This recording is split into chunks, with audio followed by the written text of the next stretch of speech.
Public notice of this meeting pursuant to the Open Public Meetings Act has been given by the Board Secretary in the following manner: posting written notice on the official school bulletin board at the Administration Building on July 3rd, 2019.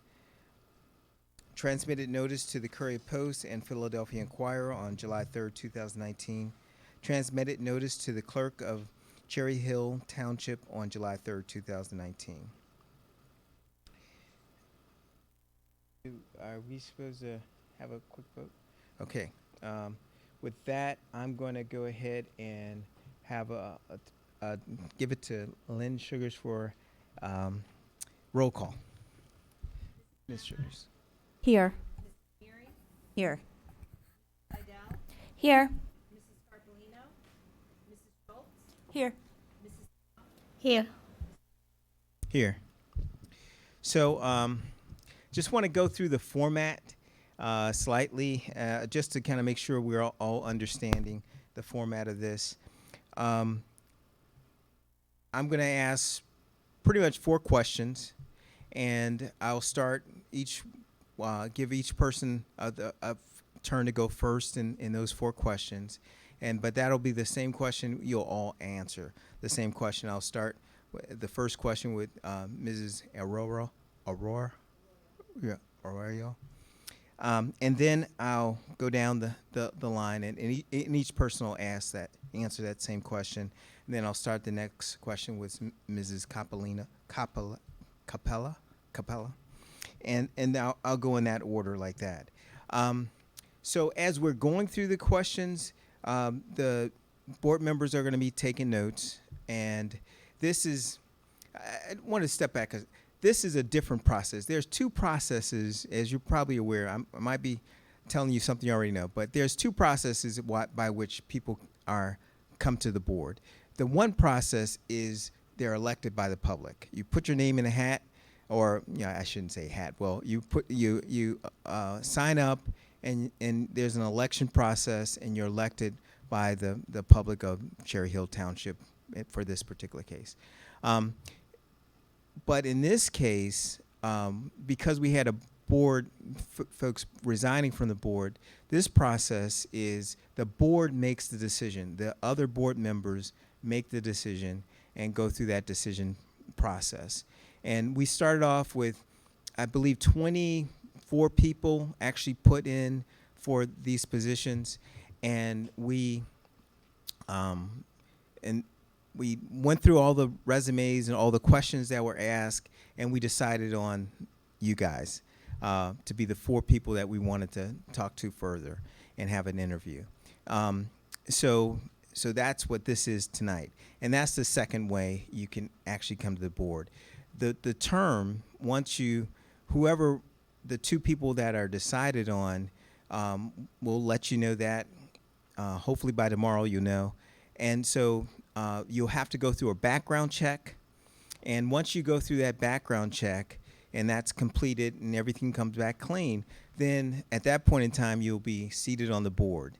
And the term will be from whatever the point in time we're targeting the first, either sometime in August, you'll be seated on the board. And from that point in time, you'll be on the board. And if you don't register for the election, your term will end at the board reorg meeting in January.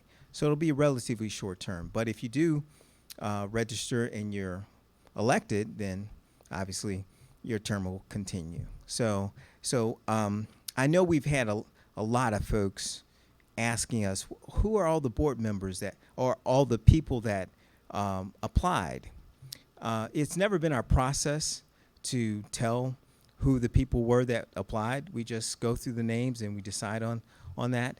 And I know that a number of people are saying, well, we're trying to hide something, but we're not trying to hide anything. It's just never been our process. And if we had a process in place where we said, if you apply for this, your name is going to be made public, and we're going to tell, and people had their eyes open coming in, that would have been fine. But we don't want to change the process afterwards because we hear people talking loud about how they we're trying to hide something. So that's a little background now to the interview part. So what I'm going to do, I'll start off with a question. I'm sorry. I'm getting ahead of myself. What we're first going to start off with, and I think you've been notified that you'll each have an opportunity to start off with an opening statement, and you'll take 3 minutes for that, and then after that, then we'll go into our question part. Okay, and didn't we really plan on which, but let's start off with Ben and go that way for opening statements, and then we'll start the other way when it comes to questions. All right, we'll start off with, all right. The other piece I almost forgot about. So we have our 4 questions, and we also are going to have some follow-up questions. Since we only have about an hour or so for the question portion, we tried to streamline it. So each board member is going to write down a follow-up question that they'll have for each one of the candidates, and they're going to pass all those questions over to Lisa, Mrs. Seidel, and she's going to collate them, and she'll have at least one question per candidate. So one question might be applied to all the candidates, but at least one person follow-up question per candidate in terms of what the board members are asking in terms of what their follow-up questions are. Okay? Did I catch everything? Pardon me? Oh, for the when you're speaking, there's a button on that microphone. You hit the button and the light should turn green. And when the light's green, then you can speak using that microphone. And when you're not speaking, you should turn it off so the light's not green. Okay? Did I catch everything? Okay. So we're going to start with Ben, opening statement, and then we'll go. And I'm Mr. Avadia, and then we'll go to Ms. Stratton. Good evening. Thank you for the opportunity to participate in this candidate forum. A decade ago, I moved to Cherry Hill with my wife, Rosa, a Cherry Hill High School West graduate. We were looking for a great community and an amazing school system to raise our children. We felt ourselves at home ever since. Early on in my district experience 5 years ago, I was elected to my first PTA office at Sharp Elementary, and a year later, I was elected president. At Sharp, I've served a variety of roles and chaired several committees, including nominating, audit, advocacy, through the years.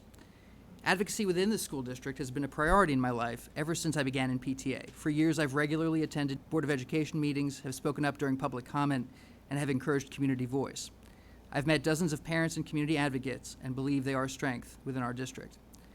I have been an active member of the Cherry Hill Fair Funding Campaign for a number of years, including originating and messaging the major petition that received 2,000 signatures.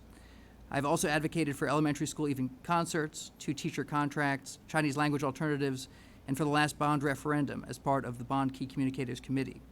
I believe this last effort laid the groundwork for community discussion that will lead to a successful bond referendum in the future. Though volunteer service has been a passion for many years, I also bring experience in messaging, fundraising, and community relations from my nonprofit experience over the past decade. I hope to bring these strengths to the board service in the near future. Having studied the Cherry Hill School District closely as a stakeholder for many years, we have many challenges ahead. However, I believe our best days are ahead, and the passion of our educators, administrators, parents, and community can be harnessed for amazing results as we continue to educate, inspire, and steward our next generation of leaders. I look forward to your questions and appreciate the opportunity to be interviewed this evening. Thank you.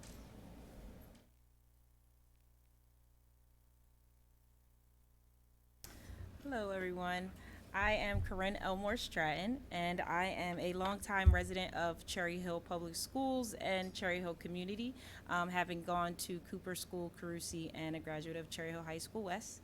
I am an avid member of our Cherry Hill African American Civic Association and have been for quite a while. I serve currently as our publicity and fundraising chair. And through my work with the Cherry Hill African American Civic Association, as well as also working in the district when I was fresh out of college, having worked at Cooper, Malberg, Rosa, and our before and after school care, as well as during the district during the day. I have a quite a home for Cherry Hill in my heart, especially for the public school system. And I know a little bit about the ins and outs in terms of what our standards are, what we expect in terms of quality, and the goals that we'd like to reach as a community. I'm really excited to be a part of this application process. One of the main reasons that I applied is because I feel as though this is a great avenue for me to share my love of my community as first and foremost, and then also be able to share my passion in my career. Having served almost 90% of my time in my career in the nonprofit sector, I'm currently the executive director for teen leadership programs for Greater Philadelphia YMCA. And every day I contribute and manage and oversee the programmatic lives of about 4,000 teens from middle school to high school. So it's just fitting that this is another avenue where I can also share my passion for my career and also the love for my community. And I'm just really pleased to be a part of this process. So thank you so much for your time, and I'm excited to be here. My name is Emily Capella, and on a personal note, I've been a resident of Cherry Hill for 41 years. I have two children that went through the Cherry Hill schools K through 8 at Bret Harte and Rosa.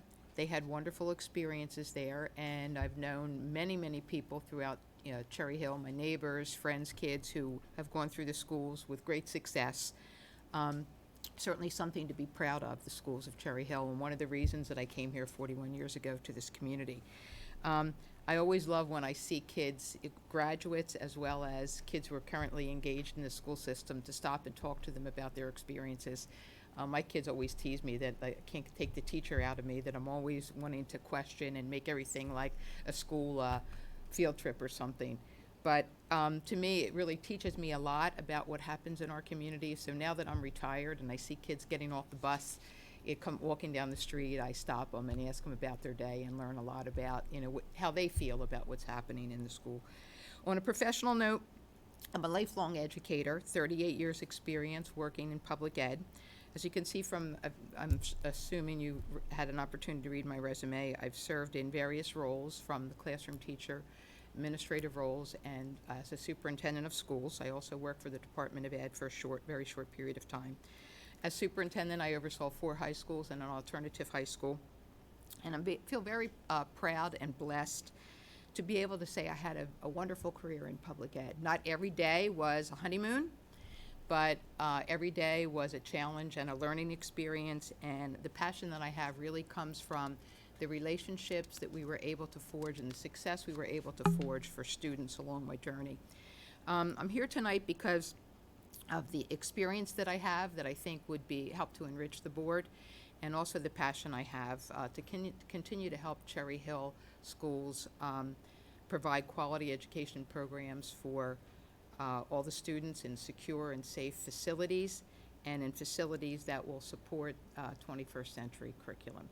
So again, thank you again for giving me an opportunity to come and speak with you, and hopefully in some way I'll be able to help the district move forward. Hello, everyone. Well, to start off, thank you so much for allowing me the opportunity to be here with each of you today to talk a little bit about why I would like to be considered as a board member, but also just to share a little bit about my background. My name is Rosie Arroyo, and I and my husband and my family moved to Cherry Hill in around 2010. We have 2 children, and we're still experiencing the awesome opportunity that it is to watch 2 young children grow up. Part of the reason why I submitted my application was because I wanted to make some sort of impact in the school district that they will be attending in the future. Right now, I have the amazing and humbling opportunity to work with parents and youth in the community on a day-to-day basis. Part of that conversation always includes leadership and stakeholders at multiple levels.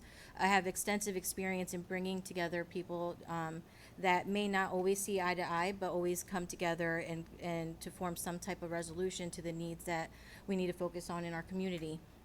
One of the main reasons that I decided to still put my hat in, or my hand in, is because I do believe in the needs to increase awareness around some of the restorative practices that are being developed across the nation, but could definitely be developed and enhanced here in the Cherry Hill community. That's inclusive of diversity, socioeconomic understanding of our families and our community. Most of my conversations on a day-to-day, again, are with students. I get to engage with them and then bring their voice to the table. The best part is having them next to me, so I either can walk next to them or behind them to lead them to that conversation. And I hope with some of the experience I have in developing capacity amongst team members, developing the capacity in the community to strengthen their voices, and also to really look at policy and programming development here. While my experience isn't in curriculum development or understanding to that full extent, I do have an understanding of evidence-based models and outcomes, and developing those outcomes that meet the needs to the specific youth in our communities. So I hope that's something that's of interest to this community and to all of you. So thank you so much again for this opportunity. I appreciate it.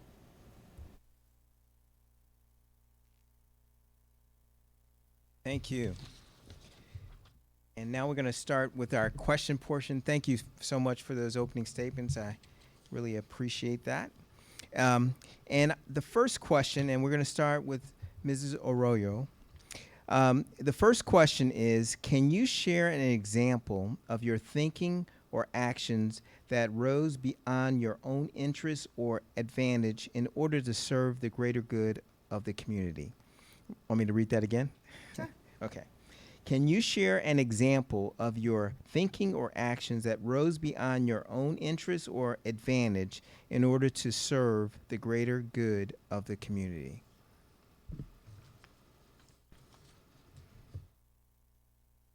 Every day, the work that I do is not self-interest. It's always in the interest of the youth in the community. So my background is youth justice reform and criminal adult justice reform efforts.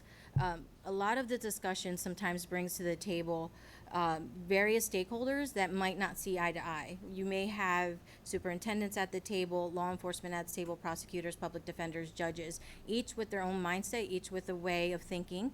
But I always have the mindset that as long as I know the role and capacity of each of those individuals, and then but keep in mind, keep very priority and focus of the youth and the families, that their voice and their opinion is at the forefront. So some of the discussions, you could say, for the past 3 years, I've been working on developing stronger relationships with schools and law enforcement to reduce the amount of youth that are incarcerated or have any type of contact with law enforcement through the school to prison pipeline. Part of this discussion is not just behavioral issues or issues that you may think that are common, things that could cause juvenile delinquency or youth delinquency. Some of these are things that are emotionally caused, traumatic experiences, may have a huge impact on the way our youth are interacting day to day. Sometimes these interactions may cause friction in the classroom. These classrooms may have tension in the environment, and then law enforcement might get involved, charges might be pressed, and these youth then inadvertently end up in the justice system. So everybody has a mindset that they're like, well, they need to be charged. Prosecutors are like, they may need to be charged. Public defenders, they don't need to be charged. Judges, they shouldn't even be here in my courtroom. And here I am, the only voice at the table that has a representation of the youth that's saying, I was just having a bad day. My interest is never at the forefront. It's always at the forefront of the youth. And those policies have developed programs in 7 communities in Camden County that have reflected the reduction of the overrepresentation of minority youth in our justice system in Camden County. Thank you. And Mrs. Capella.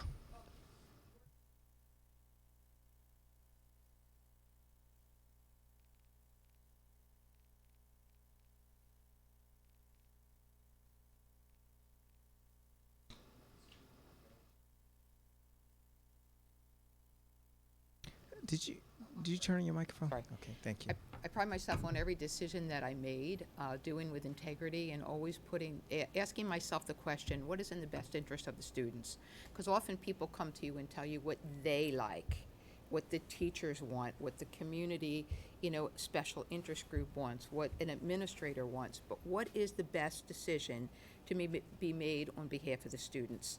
So I always tried to structure my decision-making based around that, all right? And you know that can become very complex.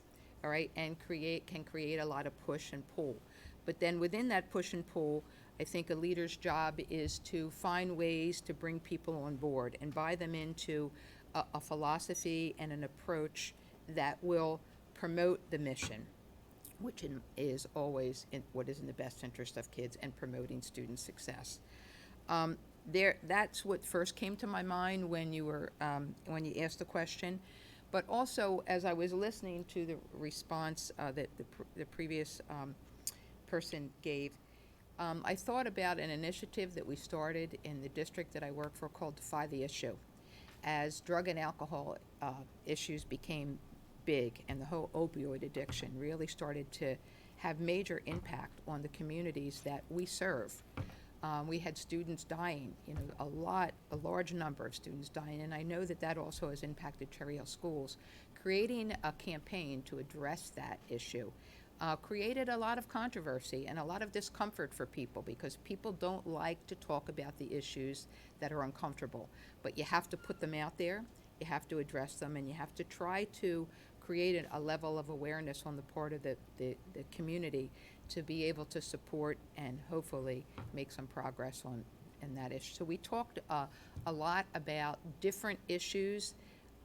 Defy the Issue campaign was just one example of an issue that was uncomfortable but needed to be addressed and still continues in this 2019 to be a major source of concern. So by bringing issues up, making them out front for the community, and engaging in dialogue to try to create awareness with always putting student interests first. Okay. So for me, a large part of my work, or actually my work is actually broken down into three main categories. I do youth intervention, workforce readiness, and civic engagement with students across Philadelphia and surrounding suburbs, and then over here in New Jersey. And with that, for I would say the last maybe 7 years or so, majority of my work is grant funded, and with grant funded programs, it's actually led me to work a lot with students that are in at-risk populations, and I hate that word at-risk, so at-risk for success populations, I like to phrase it, but that leaves me constantly seeking funding, which has led me to work heavily with Mrs. Arroyo actually in Camden County. But with that, you're often faced with whether or not you're doing what is right for the community for the sake of having the funding, or if you're building something for the sake of saying that you did it. And with the YMCA, one of the things that I find challenging is making sure that we are advancing our mission as a YMCA and also fitting the needs of the community that we're serving. I most recently right now am faced with for my civic engagement programs, we have students that come from very upper class communities, middle class to upper classes primarily, those students that are heavily involved there. However, we have funders that really would like for some of our challenged communities or communities with barriers such as Camdens and Newarks and Jersey Cities and such to get involved in some of those things I do, like Model UN or Youth in Government. But the challenge for me personally is having to make sure that students are affected and that it's equitable for those students to be impacted and be a part of the programs, but that they're actually getting something from it and that they actually want to be a part of it and not just filling the space with, for lack of better words, some faces of color to sprinkle in just so that the funder feels happy. So I'm currently right now battling whether or not I seek funding from a funder that I know specifically is just looking for a few faces of color to say that they did that, or do I look at it as we are targeting a community that needs to be a part of something that could be very impactful in their lives for the right reasons. And me as a woman of color, it's always difficult because I always want to make sure that our communities are spoken for and that those underserved communities have a voice, but I also am not in I'm not in the mission or in the habit of just putting faces in places just to say that we put faces in places. So that's a battle that I currently have that is in response to your question. Okay. It's a difficult question because my mind doesn't turn to work necessarily first, but advocacy starts retail. So I got to think about some of the things I did, and the reality is that I expected to benefit from them. The bond passing, teacher contracts and retaining good teachers, fair funding, especially evening concerts, had me in tears one night.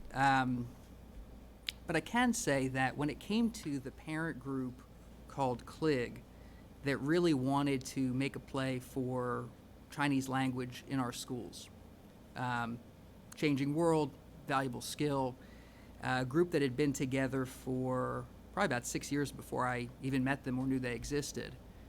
To me, I was very impressed, having fought some things that were a bit closer, a bit more relevant, that would benefit me or be part of my life directly. Like elementary school evening concerts. That was, I wanted to see my kids perform. But I was very impressed with this CLIG group, and I felt like having a little bit of a better understanding on the Board of Education that I could perhaps be a spectator first and then a supporter of their work to really get attention on this issue.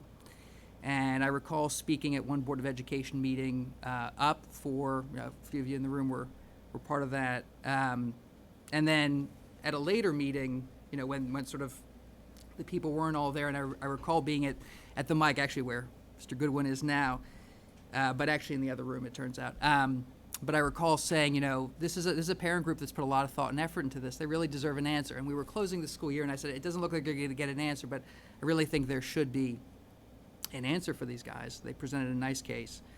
That led to a survey among stakeholders in the district about, obviously a parent group wants Chinese language, but is that something the community wants? And I think the survey results were overwhelmingly positive. That program went into the high schools. Now, for a while, still, I won't have high schools, and this is in the past, so I didn't benefit directly. Not to say my kids wouldn't take the Chinese language, but it wasn't, going to happen tomorrow. So it was really for the greater good based on being impressed by a parent group, their advocacy, and the fact they made a great case. They had felt perhaps some of the runaround, but they found the direction to get community buy-in. And so I would say the greater good was achieved, and I was happy to speak out as part of that, although in no way in leadership with that, but as someone who liked the case they made and felt that it needed the light of day. It got it, and I think the district is better for it. I see now that we're expanding that program in the district, hiring someone new, so I guess it worked. So, thank you. Thank you. Okay. The next question, and I'm going to direct this and have Mrs. Capella start off. At some point in your board service to the district and community, it is likely that neighbors and or friends will disagree with the board position on a critical issue. How will you handle that? I've lived that for many years. I know that it's very difficult. You're never going to please all the people all the time, all right? And I guess what I always focus on is making a decision, like I said before, that is in the best interest of students. And hopefully, all the decisions that the Cherry Hill Board will make are in the best interest of the students. And I'd be very comfortable defending those decisions to anyone in the community based on that. It supported the mission, it supported the success of the students, and they may not like what it cost, they may not like that it didn't particularly benefit them or their children, but it's a community, and community is about everybody benefiting, not everybody benefiting, but by every decision. Okay. And I think there's something lost in our world, and I'm going to speak because I don't have children in the school district any longer, all right? But I cherish the school district and what it did for my children and my community. And I'll always be an advocate for the public schools. That doesn't always mean you always agree with everything that happens in the schools, right? But if you work to promote the mission, and the mission is what's best for kids, it's easy to defend. And you have to have broad shoulders if you're going to sit on a board. You have to have broad shoulders if you're going to sit in the role of an administrator, because you're always going to have pushback. That's just the reality of life. Thank you. Mrs. Stratton. Yeah, Mrs. Stratton.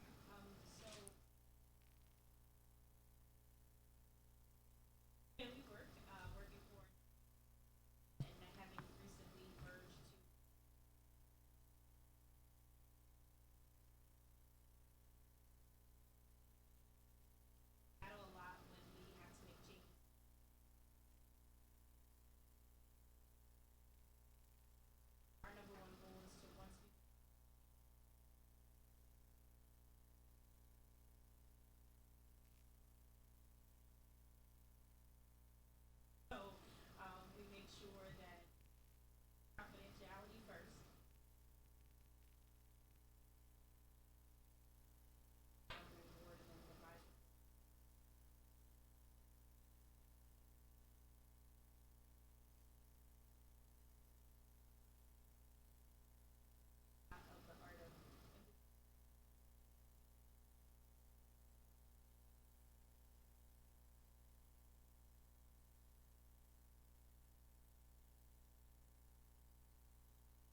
think there's a balance to it. I mean, in one sense, sitting on the board, you're one voice of, well, soon to be 9.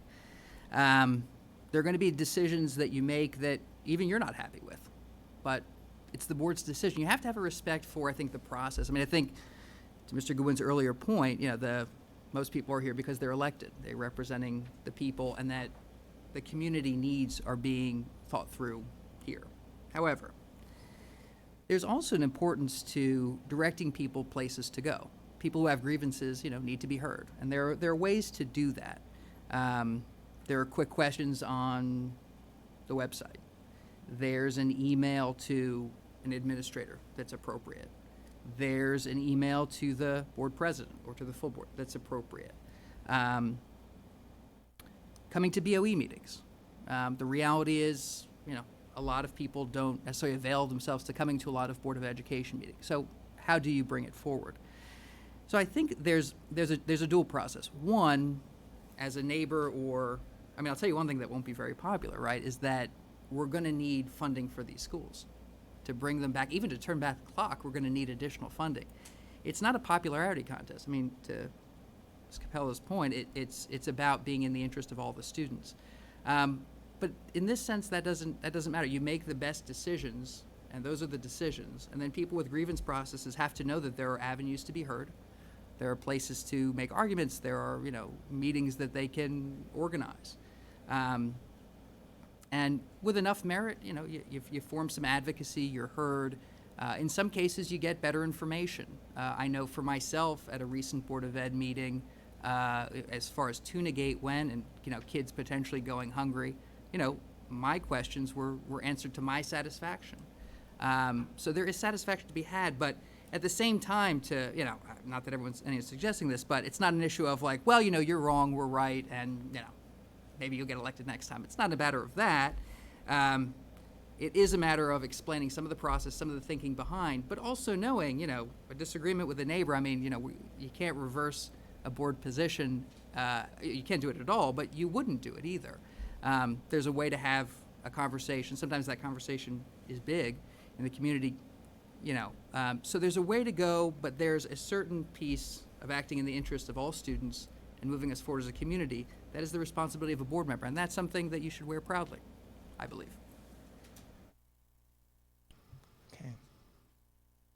I think it goes back to remembering our purpose as board members and as community members. So as these merge, respectfully, you are your community. You are a representation of your community. So their voice should be heard, acknowledged, and valued. And validation doesn't always necessarily have to come directly from specific forums, but there should be forums that allow the community voice to be heard and respected and acknowledged to the extent that it'll support any movement forward in any rich direction. I agree with many of the candidates or all the candidates right here that stated there's a process. As an administrator myself, I understand the process and the deadlines and how things have to be done, but also understanding that there's that level of pushback that sometimes community will provide us and give us, but we have to acknowledge and validate their feelings and their opinions, whether or not it changes direction of the board and what they're proposing, but acknowledgement means a lot, and it changes mindsets. It changes the capacity of the administrators at the table, and it creates empathy where it maybe wasn't before, and maybe a different level of understanding of why someone's perception is the way it is. So as long as we keep our purpose as a board in mind, our mission, our goals, I don't see a way why we can't move forward, still acknowledging the voice of the community to a higher level, and still interpreting that in the way that we put our policies together and push forward progress in our community. Thank you. Thank you all. Okay, the next question, I'm going to ask Mrs. Stratton to start this one off. If you could have a magic wand, what 3 things would you make happen for the district beyond addressing the facilities needs? What three things would you have happen to the district beyond the facility needs? I think if I had a Harry Potter moment, I would first want to make sure that, or would find a way to make sure that our staffing and administration is reflective of the community as it stands right now. Because I still feel that there's a little bit of a gap between the student populations that we're serving and those that we have in front of them every single day. So I would love to have a space where all students could have someone to identify with, and it would help them to thrive. So that would be the first thing. I think the second thing that I would love to just kind of wipe away would be kind of the discrepancy between the proficiency gap that we have from one side of the town to the other side of the town. Being a steadfast West Lion, I hate the fact that there's still such a huge gap in what happens at one building as opposed to what happens 2 miles away.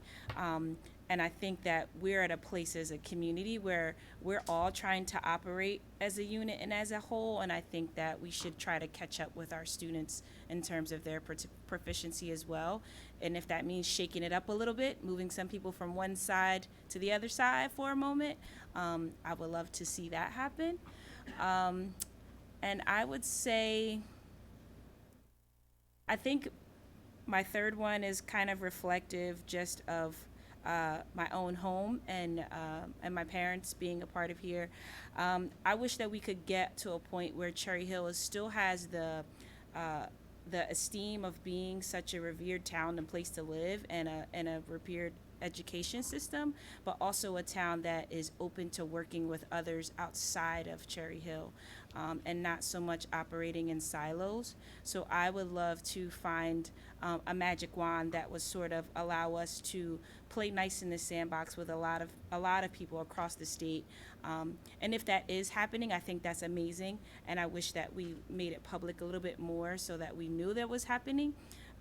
But I would love to see Cherry Hill kind of step outside of its own box, because having worked with the populations that I currently work with at the Y, there's so many towns that are similar to ours and have the same challenges and are going through some of the same things. And by the way, they also think they're the best in New Jersey too. And it would be great if we could all talk to each other and find a cohesive way for us all to, collaboratively work together as a team instead of sitting in silos and kind of reinventing the wheel when it's not really necessary. So. Okay, thank you. I'm going to steal a little bit. Maybe I'm just dense, but it took me a long time to understand why I've said this before, but why the WE are capitalized and are in different letters and things like that. I'd love to, if I had a magic wand, I'd love to just try to be one Cherry Hill. I don't know exactly how you do that from this perspective. I have an idea, but who knows? It's not fleshed out. I'm not ready to share it. Don't pressure me. But I'd love to sort of tackle that East-West divide. As I mentioned, my wife graduated from West. My kids likely are sort of in the track to go to East. I don't know. And I think it speaks to number two. Actually, let me hook this into number one, because I'll give you some more time. District ranking, right? Our district ranking is falling in the state. It's all falling. So in one sense, I feel like focusing on which side of town, the Sharks and the Jets and such things, Capulets and Montagues, I don't think that's moving us forward and getting our district ranking, because people know the brand name of Cherry Hill is a little bit better than the numerical ranking. I'd love to see parent groups engaged, right? So when I go to Cherry Hill Atlantic Little League, all these families, the families are out there. But if I had to be specific, I would say, especially for specific parent groups, I'd love to get them together, empower them, have them maybe do some direct advocacy with the district, perhaps with the board. It has to be legally okay, but you look at the ELL populations and the special ed population and economically disadvantaged. these folks are going to be having a harder time at school. They have unique thoughts, concerns, feelings, issues. And I mean, all things around the district, start retail. Start with your own feelings in your own home and your unique things that you're facing that you'd like to tell people in power. Well, these people would share. These people will watch 10 hours of baseball. Thank God my children are not athletically good, but or that would be me. But I mean, so you have to, the wand, I guess, in this case would kind of balance those two things. Bring them in and give them some voice, but get them also more engaged. And the third thing, I think, really is about, it's not just about facilities, right? Like the facilities are, okay, we can't talk about facilities for this question, but it's really a matter of like really thinking about 21st century learning and how can we be great, right? How can we, it's not just tech, it's tech married with education, married with, great teachers, and we have a lot of the parts and pieces, but how do we really pursue that? How do we really pursue that in the 21st century? Reading and math aren't going to be what everyone gets to. Not everyone, there are going to be great jobs that don't involve college. How do we understand that? So a lot of this perception work, if I had a wand, I mean, I'd do maybe 10 other things, but those are 3 things I'd probably start with. Thanks. Thank you. Ms. Aurora. One of the first things I think I would look at is definitely developing a holistic approach to creating safer environments internally in each of the schools based on the grade levels that the schools focused on. This would help address some of the concerns on HIB, submissions and incidences. It'll raise awareness on mental health, behavioral health issues that we may see across our school district, within our schools, within our families. So creating holistic environments that have access to resources that can benefit that school district to restore the community, heal the community inside the school, and develop safer and accepting, not tolerant, accepting environments. One of the other things definitely that leads to is creating a restorative community. We talk about having our students, our children, be ready to come to school and ready to learn. I had a conversation with a teacher that actually moved here from another district that I was working with, and one of the first things he said to me was, it's different coming to Cherry Hill. The students are ready to learn. I'm expecting them ready to learn because he didn't start teaching yet. He was like, but before I had to worry about if they ate, if someone was at home when they got home. And so in reality, we have to bridge the gap between the school and the community. And so what does that mean? Bringing other stakeholders in our community that have valuable resources that can support some of our families to get their children ready for the classroom. So again, that holistic community approach to developing, that saying everybody says it takes a village. It truly takes a village to create a better school environment as well, and being open to those options and opportunities that are available. I also feel like we need to focus. I would love to create a better balance of including practices that develop environments that are accepting. Earlier I said accepting and not tolerant. I don't want anybody to tolerate me. I need you to accept me in this community. I am first generation Mexican American. My children are Mexican and Puerto Rican, but we are white Latinos in this community. We will not identify to other Hispanics in this community, but I do want them to identify to the culture of this community as well as the diversity in this community, which goes back to the staffing and developing staff that are going to be representative of my children and their friends, and who they identify with.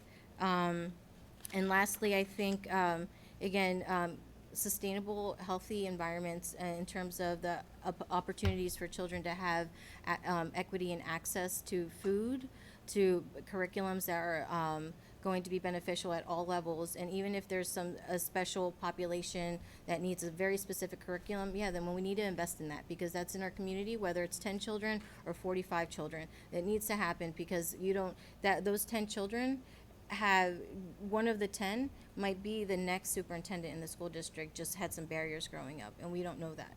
So if we don't offer that opportunity, those access to levels of success, I think it would be just a detriment to the school district, so that to the point that we're missing the growth of somebody that has this potential just because they had a barrier as a child that they didn't have any control of. Okay, thank you.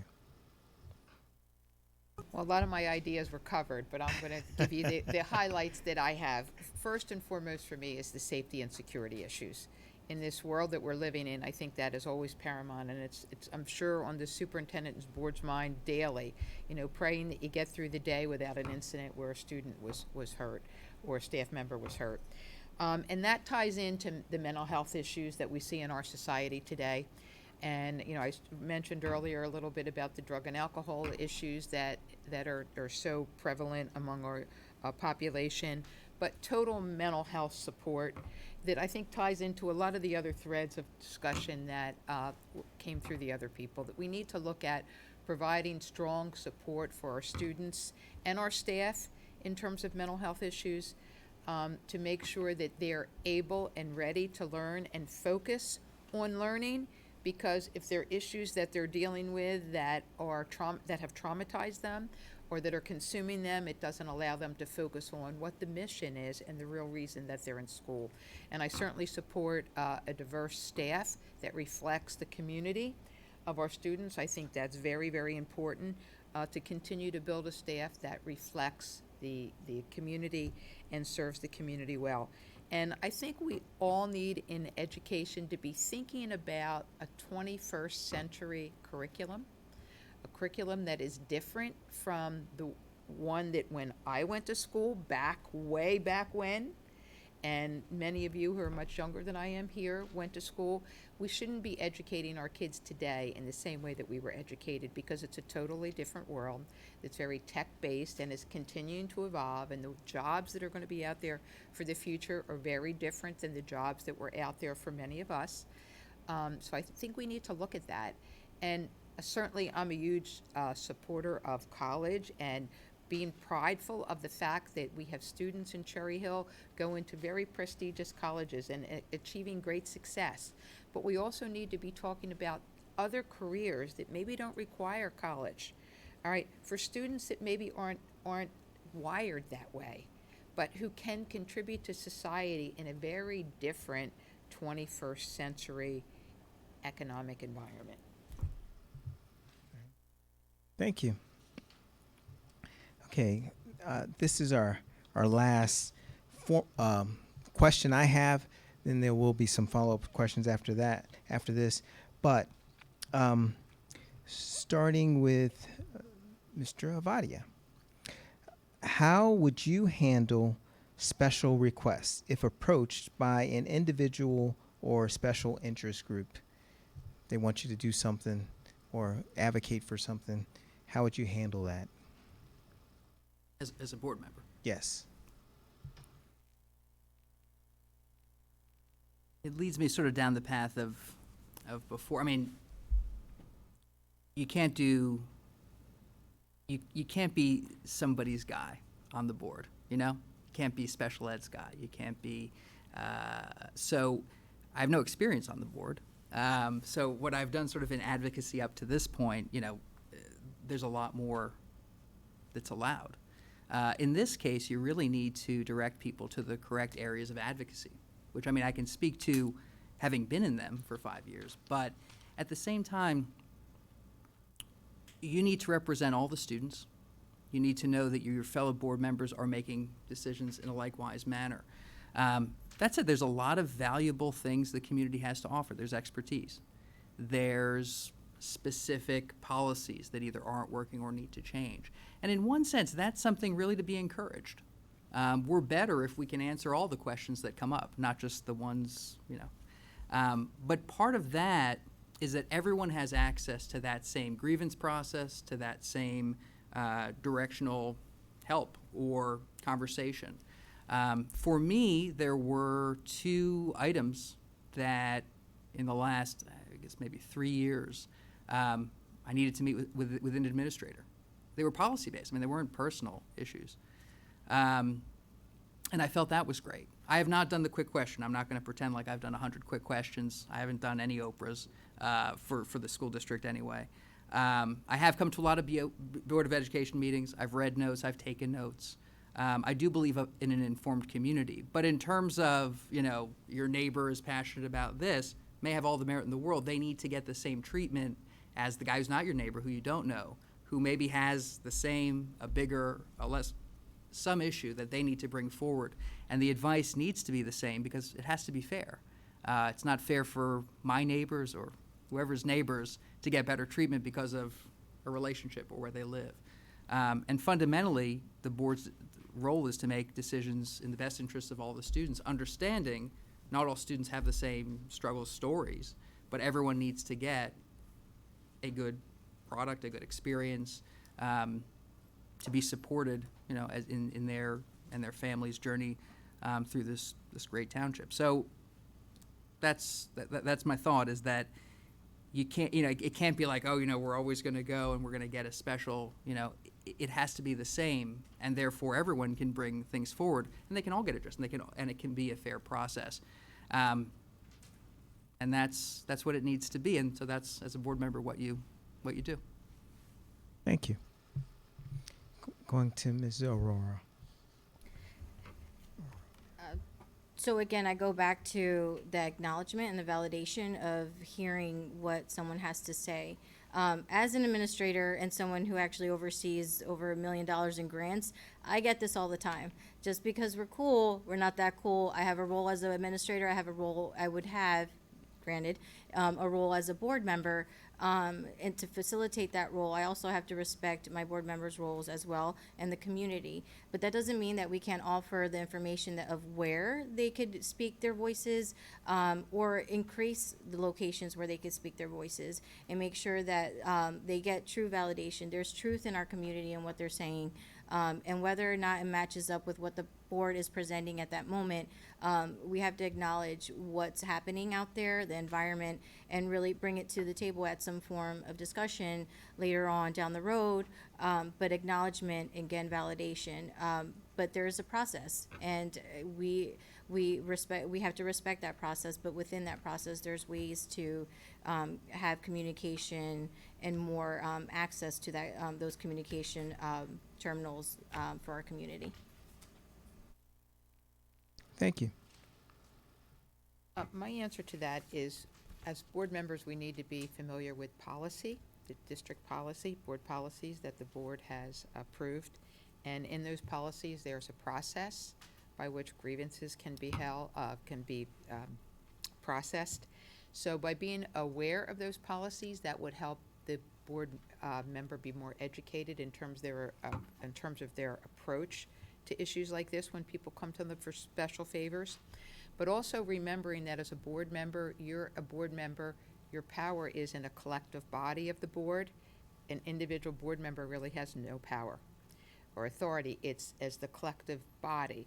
So by understanding the process of the board and how it works, and by educating people about that, and the policies, and giving them this step by step. Here's what the policy says, the district policy says, in terms of how that issue could be addressed. I would encourage you to, X, Y, and Z, or if you're not familiar with the policy, I'll look into that for you, and I'll see how that could be addressed, but it really can't be addressed through me individually, because as an individual board member, I don't have authority. I have it as a collective member of the total board.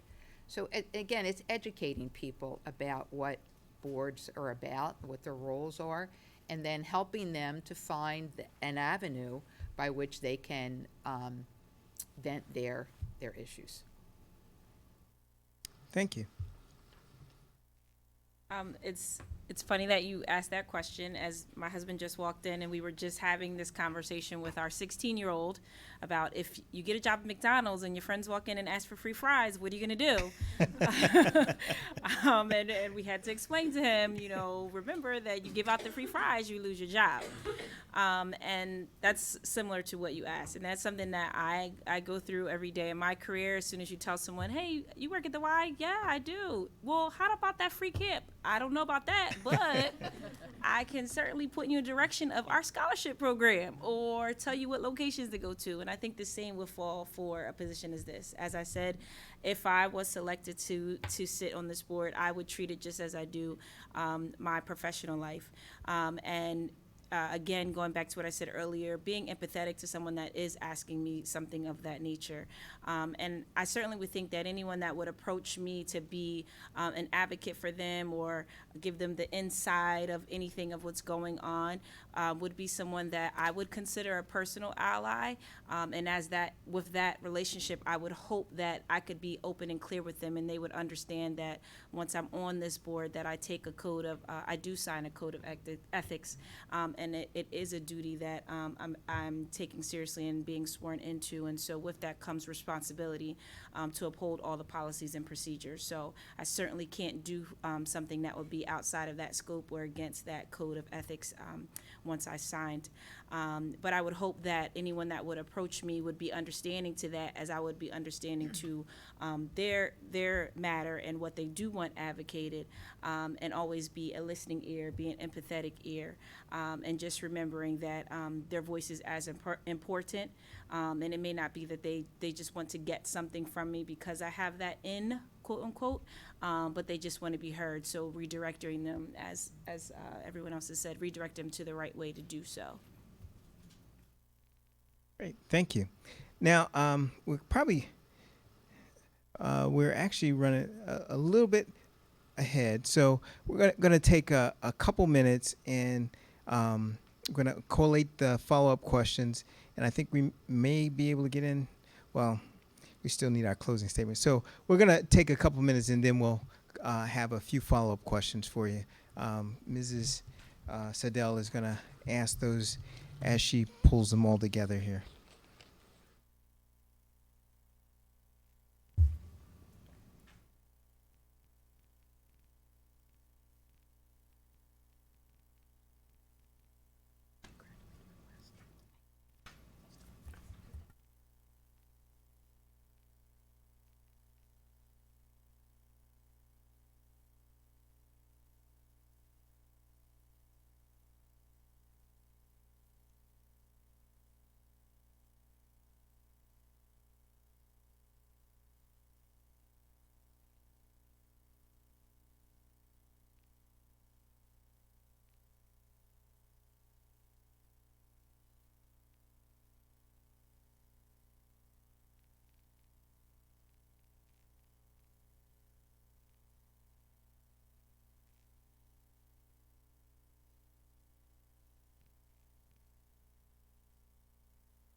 So it's going to be the same question for each of you, and I'm going to start with Ms. Stratton, and we'll go around the board that way.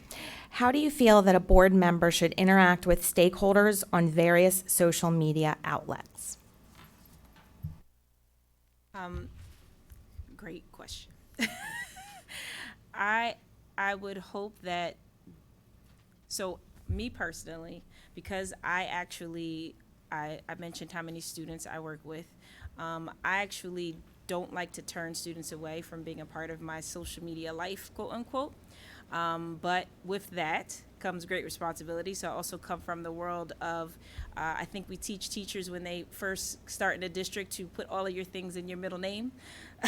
So I kind of, when I'm working with my students, I let them know, like, on my social media, here's what you're going to see. I'm going to post things about this. I'm going to post about that. I do let them into that world, that life. But it's also one that is mediated by my YMCA. So they can check in as well.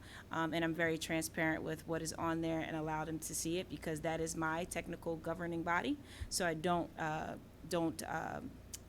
deter any of those YMCA staff or board of governors that want to interact that way with me.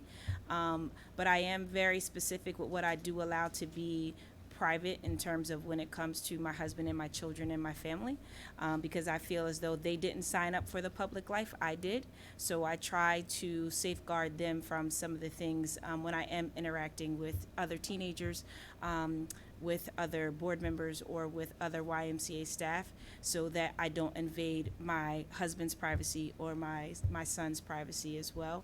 But I definitely think that you have to have an avenue for it, because that's the only way I can get in touch with about 2,000 of my students right now, is through social media. So. Thank you. Mr. Avadia. Great question. Great question of our time. So I can say that at work I do a lot of social media. In my educational advocacy life, I've also done a fair amount of social media. I will say that for me, Cherry Hill Act, which is my primary sort of advocacy vehicle for Cherry Hill, you know, it's a seek for the truth. I think there's some great information out there. I think people can get educated. I think for a lot of people, a board meeting is just not a comfortable place to be, to schedule. I don't know how many people live stream, but I don't think it's a high number. So it's a great discussion forum. However, as a board member, you have to be much, much more careful about social media. There's information that's wrong out there, right? And so there's pointing people to correct information, pointing people to places where the grievance process is the right one, as my competitors here have said. You know, there's a way to direct people, but to engage in the two-way conversation, that's what social media is. Though great from an engagement, from a corporate standpoint, it's not the right role for a board member.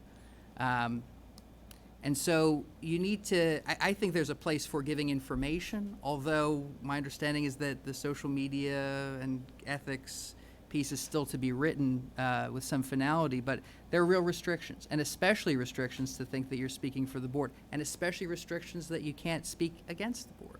That's part of what you are. You're doing this collectively. And so there's an integrity piece that comes to it too. So I think the biggest answer to the question is there is assisting people in going to the right grievance process, or in getting the right information, or in pointing people to a direction. However, the two-way will start to get misconstrued at some point to being either against board policy or to being combative, which is not the role. In one sense, you need it to be a more singular directional where people can, again, through the same fair process, bring you everything so that you can consider it, and then this is the body that really decides what's going to be. So lots of benefits to social media. It is not necessarily a friend of the board member. But the other piece of it is there's a way to take in what's being discussed online and to have good conversations about it. If 1,000 people are talking about tuna fish, it deserves an answer, right? So there's that non-engagement but understanding what the community's saying while being very careful. So it's quite a fine line. Thank you. Ms. Arroyo. So, as a board member, I do not, if I become a board member, I wouldn't be representative of the whole, and if I'm speaking on social media, responding to something, because it's attached to my name as an individual. Now, I do think that we should find ways to effectively engage social media in a positive light without it having some negative connotations to it. Right now, for example, I was just actually asked, like, well, what are the positive ways community uses social media? You know, we talk about all the negative, but what are the positive? Well, you know, there maybe in the sense if we move forward with the social media practices and what it looks like in Cherry Hill, what does it look like for our community? Is it do you have question and answer sessions, what they call on Twitter, town halls, things like that. Those are positive ways to engage. So it doesn't always have to be negative, but definitely there has to be a separation. If I'm posting something, it'll be about my personal or my work career progress. But as a board member, it wouldn't be ethical to respond to something when I might not have had conversations with people and sharing opinions that might not be what's final based on conversations. So I think strategy around what an effective social media policy would be definitely something that we need to look at, so that there is a way to utilize that platform that best benefits both parties or all the parties at the table. Thank you. Ms. Capella. Okay, I think first is to read what the district policy is in regard to that, if there is indeed one. Also keeping in mind that there are formats that the school district uses on social media, and that's where information should be channeled, not on your personal social media, because I'm going to go reiterate what I said earlier, you're an individual out there. You're not the Cherry Hill Board of Education. You happen to be a representative of the board, on the board, but you're not the Cherry Hill School Board. So, if anybody does reach out to you on social media, I would say it would either should not be addressed, or it should be addressed by saying your concern needs to be addressed through the Cherry Hill School District, whatever the format that the board policy suggests. Social media is wonderful, all right, but it also can be deadly. And I think you're in this position, you're here to protect the integrity of the school district and do what's right for kids, and not to engage in debates that will be shared all over social media, but debates that should be brought into this format right here, all right, and be heard with all board members present and administrators present, so that they could address the issues and present a unified response to the questions that are posed. Right. Thank you. Thank you. Next question for all candidates, and we'll start with Mr. Avadia. If you are not selected this evening, will you still run for board in the November election? Yes. Okay. Ms. Arroyo? If I'm not selected, well, there's still always opportunity to be involved somehow, right? I'm still working on that decision right now. Thank you. Ms. Capella? I don't know that answer, if I'm not chosen, whether I would decide to run or not, but I know the answer that if I am chosen, that I will decide to run. That if I've made the decision that if I am chosen, I have decided I will run. And Ms. Stratton? I would say I'm unsure still. I just haven't decided yay or nay, but it is something that I have played in my head over and over and over again. Thank you. The third question for all candidates.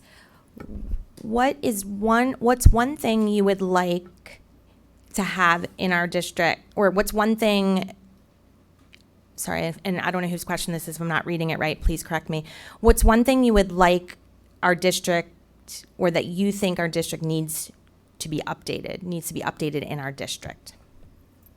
I don't know whose question it is. If I read it, if I botched it, I'm really sorry. What's one thing you would like updated in our district? And I believe Ms. Arroyo, you go first this time.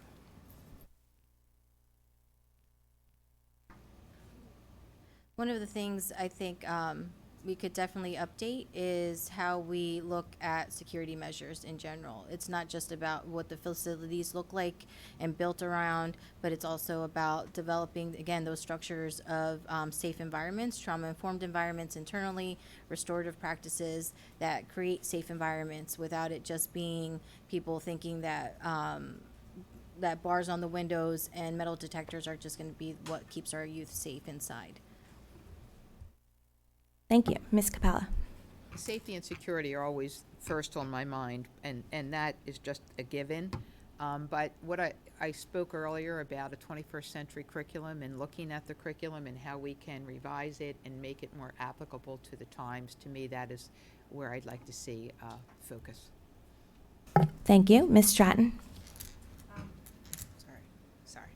I think that one of the things that could be updated in terms of our curriculum is just some of our course offerings as it pertains to, I guess, history, because I still feel that in terms of the African American courses that's offered to our high school students, I think it's a shame that that's still an elective and something that is not a requirement. And now that we've grown to where we're 50%, almost 50% African American and Hispanic and Latino at West, I think that we've got to change some of those course offerings to reflect some of the students' interests a little bit more, and also reflect some of the students' history a bit more, recognizing that we haven't fully, I guess, we've turned the tide with some of our committees and cultural proficiency work that we've done in the past few years, and we've really overhauled and shaken up what books we're offering to the students to read. But I think in terms of curriculum, there's still ways to go, and there's some things out there like the Amistad thing with the Department of Education, and I'm sure there's some other resources that are out there that can reach all of our different pockets of students. Thank you. And Mr. Avadia? The buildings. I mean, I'm a firm believer that to turn back the clock, you need at least $250 million, and to move forward, you need closer to half. If I were to update anything, the thing of it is, it's easy to talk about. I mean, you know, buildings aren't so attractive, right? But I truly believe it's a statement to our students. You know, if the HVAC feels like it was from when the last time the building was updated in the 1960s, you know, if they've named the rats in the hallways, right? So there's so many things we could do, but if I could update one thing and use that as a springboard to make changes in curriculum and cultural proficiency and all the other things, 21st century learning environments, it would be the infrastructure. It's just, it needs massive work. I mean, I think, you know, I've been through maybe 10 explanations of how much work it needs. And so if we could only pick one as a springboard for all the others, for me, it would be the infrastructure and the buildings. Thank you. And we'll start with Ms. Capella. What's one thing that the district does well or that you are most proud of in the Cherry Hill School District? I'm very proud of the success of our students. It's very impressive to talk to the students about their success. It's very impressive to read the accomplishments of students. It's very impressive to read the list of where our graduates are moving on to. I just think that the kids are amazing, all right, and they're amazing because they have had a quality educational program, grades K through 12. And I think we should be proud of what we're accomplishing, but we shouldn't rest on our laurels and always be looking for ways to make it better. Thank you. Ms. Stratton? Can you repeat that? I sure can. What's one thing the district does well or that you are most proud of in the Cherry Hill School District? So I think that one thing I've loved to see in our district is that we are recognizing and acknowledging that diversity and inclusion is necessary and important conversation to have. And I think that in terms of our culture, our community and our schools have done a great job at fostering a culture within each one of our buildings that gets the students to understand that we are a community as a whole. When you walk into some of our elementary schools, students are proud to tell you what school they're from. They're proud to tell you who their principal is, and that's something that we seem to have done well as a town. We really have created a great culture, and the administrators and teachers have done well with everything from implementing the various HIB things that foster a better culture, a more positive culture. So I think we've done that well, and I would love to see us continue that in terms of it. We've come a long way from when I was in school. Not that long, but you know, we've come a long way from where, you know, there was a time where, you know, if I could speak about my father and my uncles, where they were in school and at Cherry Hill East, where there was a sense of fear as a African American man walking around the hallways of East, and although we've not, to use my mother's words, we may not have yet arrived in all places, but we've certainly done better where it's not so much of a standout issue when you're walking around those hallways. I know my son feels a sense of pride being an East student, and I can't peel that East football thing off of his back to save my life. So I know we're doing that absolutely well, and that's turned the tide. And when he goes outside of Cherry Hill schools and outside of Cherry Hill community, he doesn't have a sense of shame to be from a town where at once years ago, he wasn't a thought. He wasn't someone that was considered a value part of the community. He might have still been viewed as someone that is someone to fear or someone that's going to do ill will to others. But he doesn't feel that. And when he leaves his Cherry Hill home, he still wears that football jacket, and I wish he would take it off. So I think we've done that pretty well. Thank you. Mr. Avadia. Thought of a few answers, but it's really, for me, I guess, about opportunities. We have, and the opportunities, I believe, are creating accomplishments. We've got a very, very strong theater program. We've got a very strong music program. There's a robotics program that I believe is nationally ranked. National History Day. We've got a spelling bee champion at Rosa. I mean, there's so much great stuff that's happening. My first one went through Mount Misery this year. Loved it. My next one is next year, if they can take her. Creating B teams for sports. There's a lot on the menu to get involved with. And I remember as we were leaving Sharp Elementary with my son, the principal there said, you're about to go to middle school. There's going to be a lot of activities. But if you want to do something that's not there, start it. Start your own club, and people will embrace it. And I think there's so much great stuff and great opportunities that's happening. And these accomplishments we see weekly in the Cherry Hill Sun or promoted on the district Facebook, or people are achieving because they're given opportunities. So I think there's a wide variety. I think it's not just sports, it's not just theater, it's not just music. All of these things, you can go to incredible levels all at the same time. So that's something amazing about the district. Thank you. And Ms. Arroyo. So this past year, actually, funny thing, through work, I got to experience some of the things that our teachers here go through just by second conversations through other people. So I think that's pretty awesome how teachers have just reached out into the community and really got to know our families and go above and beyond. There is one example of this one teacher, I won't say where and with what student, but there were some serious accusations on just that could have gotten him in trouble. And that teacher said, you know what? I'm gonna stay after school with him. I'm gonna help him with his homework. And then there's this other club, and we're gonna connect him, and I'm just gonna check on him every day to make sure everything's all right. She didn't have to do that. Like, she didn't have to spend extensive hours while it's part of the role as being a teacher to teach and educate and just be a positive and a role model. She stepped outside her box, represented herself as his mentor in an extent. Like, that's awesome. That's what I want. That's what I want for my kids. And so I think we do have some amazing teachers here, and just to build them up even more by creating better opportunities for staff development. I can't imagine what they would be like after giving them exactly what they're looking for to be leaders as teachers, and really, really getting to engage with these youth just like that one. Because if that can be multiplied, my goodness, we'd blow up.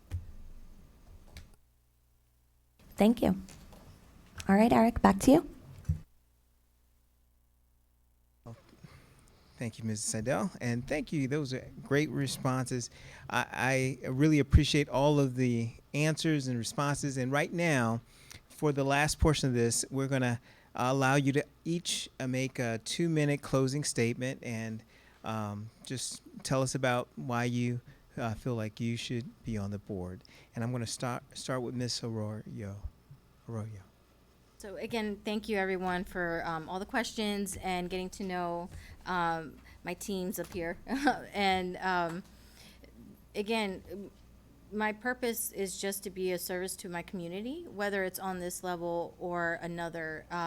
But being able to provide my expertise on policy and program development, I think would be beneficial to the group, and hopefully a good tie-in to the movement forward that the district is looking to kind of challenge itself into the next coming years of what we look like as a district. I also just want to, first and foremost, I am the intermediary for the youth in the community and the families. So priority, they are my voice, I am their voice, and so hopefully that changes some of the mindset that maybe community may have, that board isn't as approachable as it can be, because I would like to see more people able to engage with us, and hopefully there's a way to do that without having it to be a difficult process, and really, really get to know more of our community members in a different way. Thank you. Ms. Capella. Thank you. Thanks. Thanks for the opportunity. Okay, my experience as a lifelong educator, as a teacher, administrator, and superintendent, really give me some knowledge in terms of the relationship between the superintendent and the board and how districts should operate. And I think that is probably the best thing that I have to offer in terms of the position. I also have, I think you probably heard it through other remarks I've made, an extreme passion for the success of students. For quite a while, since I retired, I've been thinking about running for the board off and on. I like to do it, and I weigh the pros and cons, and I really kind of didn't move myself along. And I volunteered to be part of the Facilities Ad Hoc Committee, and when I came to with that committee to the board meeting, I believe that was sometime in May, it really affirmed for me that maybe I would like to serve on the board. Not maybe, that I would like to serve on the board. And so then I decided, let me put my name in the hat. And really what did it for me that night was, as I was sitting there witnessing the students that you brought up to recognize, and they're coming up and you're talking about their success. They were art students and all kinds of kids that were engaged in different programs in the schools, and they were getting their little certificates and being recognized. It just kind of really took me back and nourished my soul and said, you know what, I still want to be involved in public ed. And I still think that I have a lot to offer. And just seeing those kids get up there and shine really said, you're doing great things here. All right, and these kids are really so proud, and the parents were so proud. And even though there are problems, there are facilities problems, there are, problems with security, problems in curriculum. I mean, that's life. There are lots of problems, but overall, Cherry Hill is a very high-achieving, successful school district with lots of programs that really are nourishing and making kids successful. So I'd love to be part of that and love to be able to help you work through some of the issues as it relates to facilities. I have a lot of experience in that area as well. And whatever the outcome is, I wish the board well. I'll always be a supporter of public education. As I said, I love talking to the kids and hearing their voice. That's the most powerful voice there is, by the way. Not what the board members say, not what the teachers say, but what the kids say about what happens there. And we all need to be listening to them more. I think they have a message that we all can really learn from. So I wish you well, and whatever the outcome of this is, and I'll always be supportive of the Cherry Hill schools and the Cherry Hill community. So thank you for the opportunity. Thank you. So thank you all for just moving me to this round and allowing me to be here this afternoon, and taking the time to share with you clearly things that I'm passionate about. I would say that one of the reasons that I'm here is because I can't complain about the food that's served if I don't have a seat at the table. And so this is my opportunity to have a seat at the table. And at that same time, I want to be able to also find avenues and ways to share with other people in our community that I know are fearful of trying out for things like this, that would do very well sitting on this board, and that would love to share their expertise of their everyday in some facet, in some way, with whether it be on the school board or whether it be with the town council or any of those public roles. But I know that they're fearful to do so, and they feel like they would never get selected or they would never get chosen. So I'm here because I want to let them know that everything is possible, and that if you don't try, you can't say that you can't. And then also, I just want to be able to continue to grow and learn as a person. Although I'm an executive in my current role with the YMCA, I have a nice 5-year plan in the back of my head that might one day involve leaving Cherry Hill. But I know that I want to be able to continue to learn and grow. And in order to do that, I need to put myself around folks that are experts, folks that have a say, folks that have different things to offer, different things to bring to the table, so that I continue my lifelong learning and my lifelong growth, and so that I could share it with other folks as well. And then, finally, I just thank you for allowing me to be a voice for a subset of Cherry Hill that I know has a lot to say, but they don't have the avenue to say it. And so I hope that I'm able to be a part of this group, be a part of this team, and share some of their thoughts and share some of their feelings, and then be able to help bridge the gap between some of those communities that are underrepresented in some of the pockets and places like the school board or the town council or other places that really grow and serve Cherry Hill. So thank you so much for your time, and you'll absolutely hear my voice some way or another. So I've got two more boys that got to make it through here. So thank you so much. Thank you. We join in thanking you for the opportunity to be here this evening. It really is a privilege to get to know, and I think everyone in this world is not doing it for the money, even though the pay is amazing, is not doing it for the 5 nights a week they now get to commit to helping all the children instead of their own. So it's a privilege to be here with people who are willing to, and with people who are doing that work. Are there challenges ahead in Cherry Hill? Yeah, there really are. I mentioned facilities before, but I think curriculum, community engagement, there are challenges. There are challenges in America. This is really important work. Cherry Hill is wonderful. It's home. I love it. Been very impressed with our own experiences in the schools, and I have a kid in full-day kindergarten coming up, so I'm absolutely on that bandwagon too. For me, there are almost 11,500 students that depend on what the Board of Education does. There's really nothing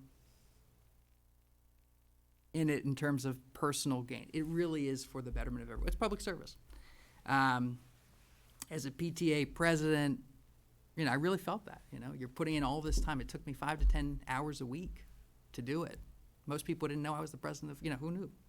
But it was important. And so that work on a bigger stage for 11,000 plus students is something I hope to be a part of. And I respect everyone who goes in for it or who does it. It's a tremendous responsibility and a tremendous commitment. And I will say in closing that on the district website, I saw 13 things that board members wish the public knew about them.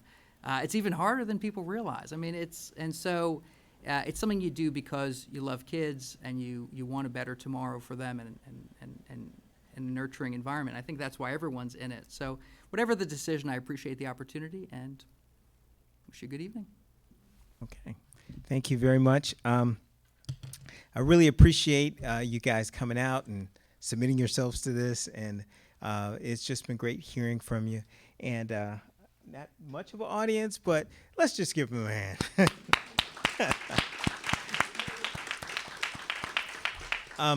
We will be later this evening. We're actually going to be meeting in closed session after the actual board meeting to make decisions. And I do believe we should have those decisions by tomorrow morning, or tomorrow, I should say, unless something comes up. But definitely this week, you will hear back from us. So thank you once again for coming out. Thank you for being willing to go through all this, and appreciate you spending the time here with us. Thank you.